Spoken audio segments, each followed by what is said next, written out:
You ask Tiger to solve. This deals with linear equations with one unknown. The final result is x equals 6. Let's solve it step by step. Group all x terms on the left side of the equation. Subtract x from both sides.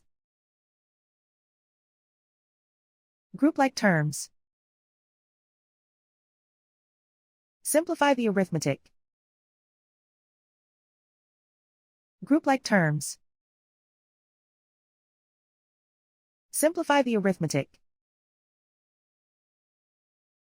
Group all constants on the right side of the equation. Add 12 to both sides. Simplify the arithmetic.